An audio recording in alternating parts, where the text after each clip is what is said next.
Thank you, Mr. President. We are in the middle of a full-blown health care crisis.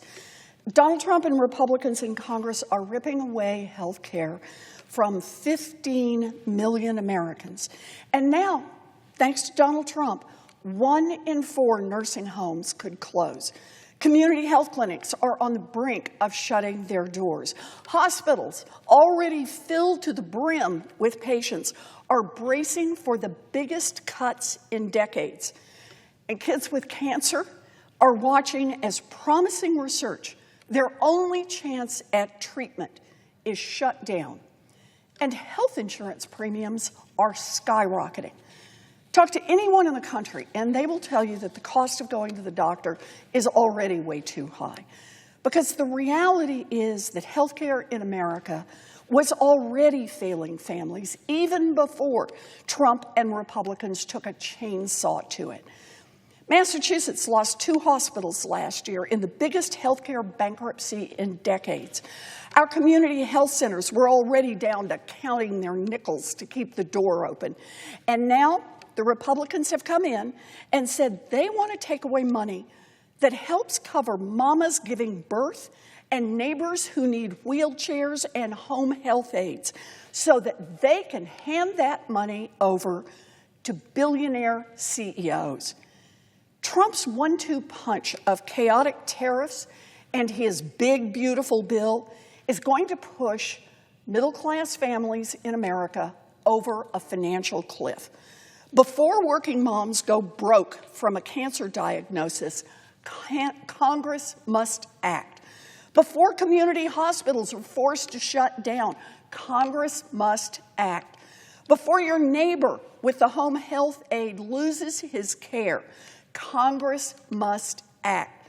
That is why Democrats are saying if Republicans want our votes, they need to restore health care for Americans. We've made it about as clear as we humanly can. The American people need affordable health care. No one should go bankrupt because they got sick and needed to see a doctor.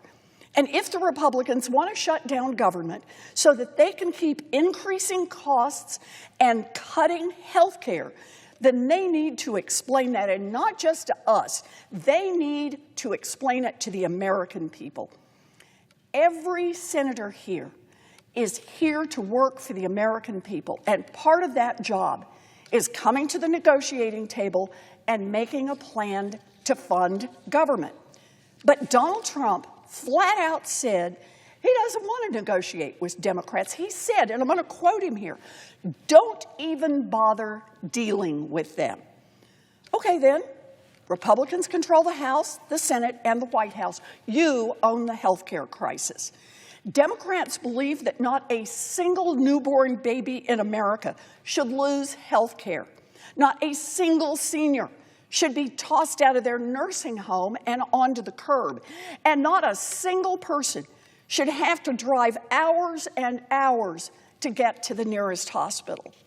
If we're going to pass a budget for the U.S. government, then we need to save health care for millions of Americans, period.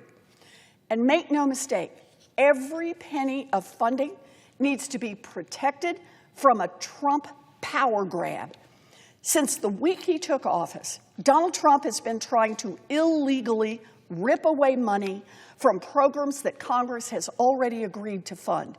His latest ploy, an attempt to zero out funding without even asking for Congress's approval.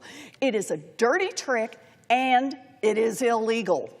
We can't have Democrats and Republicans in Congress agree to a budget that helps people get to the doctor and pay for life-saving cancer research and then turn around and have Donald Trump just halt that money.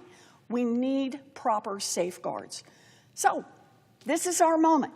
This is our chance to restore health care for millions of people in this country. Right now is our small window of opportunity. The Democrats are ready to go. We want to seize this opportunity. It is only the Republicans who stand in the way. Thank you, Mr. President. I yield the floor.